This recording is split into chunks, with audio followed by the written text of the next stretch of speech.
नमः संस्कृताय मित्रों।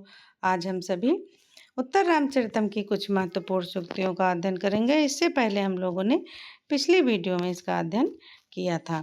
अब आज उसी के आगे कुछ सूक्तियाँ और हैं, उनका अध्ययन करेंगे। निष्कारण परित्यागिनो अपि एतस्य दर्शनम दर्शनेन एवं विधेन कीदृशी में हृदयावस्था। अकारण परित्याग करने वाले भी इनके इस प्रकार के दर्शन से मेरे हृदय की कैसी अवस्था हो रही है। यह सीता का कथन है तमसा से। फिर श्लोक है, तटस्थं नैरास्यात् अपि च कलुषं विप्रियवशात् वियोगे दीर्घस्मिन् झटति घटनास्तम्भितमिव प्रसन्नं सौजन्यादयितकरुणे गाढकरुणं द्रवीभूतं प्रेम्णा तव हृदयस्मिन् क्षणैव। भावार्थ यह है कि इस समय तुम्हारा हृदय निराशा से, उदासीन सा और अप्रिय कार्य के कारण खिन्न सा, इस लंबे विरह काल में सहसा मिलन के कारण निश्चेष्ट सा और सज्जनता से प्रसन्न सा, प्रिय की करुणा से शोकातुर सा और प्रेम से द्रवीभूत सा हो रहा है। शिखरणी छंद है और उत्प्रेक्षा अलंकार है। तमसा का कथन सीता से है। प्रत्ययेन निष्कारण परित्याग सल्लितो अपि बहुमतो मम जन्म लाभः। अकारण परित्याग रूपी शल्य से विध कर भी मेरा संसार में जन्म लेना मेरे लिए श्लाघनीय है। यह सीता का कथन है तमसा से। आगे की सूक्ति, अंतःकरण तत्वस्य दंपत्यो स्नेह संश्रयात् आनंद ग्रंथि एको अयमपत्यमिति पठ्यते। पति और पत्नी के हृदय रूपी तत्व के प्रेम का आश्रय होने के कारण संतान यह अनुपम सुख की गांठ कही जाती है। अनुष्टुप छंद है और तमसा का कथन सीता से है। आगे का सूक्ति है, ईदृशो जीवलोकस्य परिणामः संवृत्ताः। संसार का यही दुखद परिणाम हुआ। सीता का कथन है वासंती को संबोधित करके सीता कहती हैं कि ईदृशो जीवलोकस्य परिणामः संवृत्ता। आगे की सूक्ति, स्नपयति हृदयेशं स्नेह निस्यन्दनीते धवल मधुर मुग्धा दुग्ध कुल्यो दृष्टि। श्वेत मधुर और मनोहर तुम्हारी दृष्टि दूध की नहर की तरह अपने हृदयेश्वर अर्थात राम को स्नान कराती है। यहाँ उपमा अलंकार, उत्प्रेक्षा अलंकार, मालिनी छंद और तमसा का कथन है सीता से। आगे का, पुनर इदमयम देवो रामा स्वयं वनमागतः। ये महाराज राम फिर स्वयं इस वन में आए हैं। यहाँ पर हरिणी छंद है। वासंती का कथन राम के सम्मुख वन की वस्तुओं से वह वासंती कहती है। आगे की सूक्ति है कि पूजार्यः सर्वस्य आर्यपुत्रो विशेषतो मम प्रिय सख्या।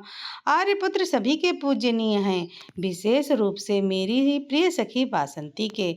सीता का कथन है वासंती को संबोधित करते हुए कहती हैं, त्वं जीवितं त्वमसि मे हृदयं द्वितीयं त्वं नयनयोक्वं त्वं जीवितं त्वमसि मे हृदयं द्वितीयं त्वं जीवितं त्वमसि मे हृदयं द्वितीयं त्वं कौमुदी नयनयो अमृतं त्वमङ्गे इत्यादिभिः प्रियसतैः अनुरुध्य मुग्धां तामेव शान्तमथवा किं तः परेण तावसंत तिलका तब जा जगोगा।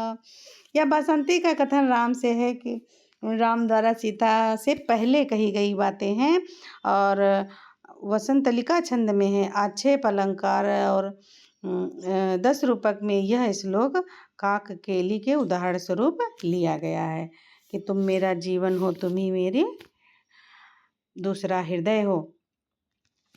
आगे देखते हैं कि अयि कठोर यशः किल ते प्रियम।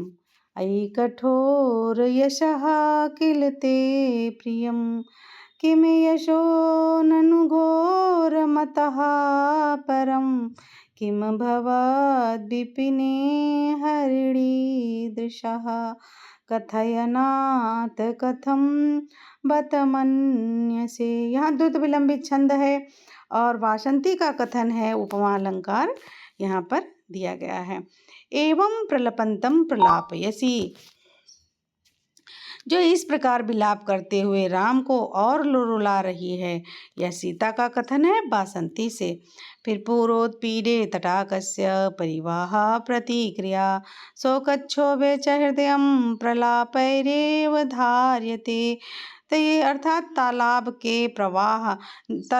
में जल प्रवाह की अधिकता होने पर जल को बाहर निकालना ही एकमात्र प्रतिकार है। शोकजन्य क्षोभ से हृदय विलाप के द्वारा ही बचाया जा सकता है। यह तमसा का कथन सीता से है, अनुष्टुप छंद है, दृष्टांत अलंकार है। आगे का है प्रिया शोको जीवम कुशमिव गर्मो ग्लपयति। तो यहाँ पर कह रहे हैं, तमसा का कथन है कि जिस प्रकार धूप फूल को, उसी प्रकार प्रिया का शोक जीवन को सुखाता है। शिखरणी छंद में है, उपमा अलंकार है। तमसा का कथन है सीता से राम के प्रति यह कहा गया है।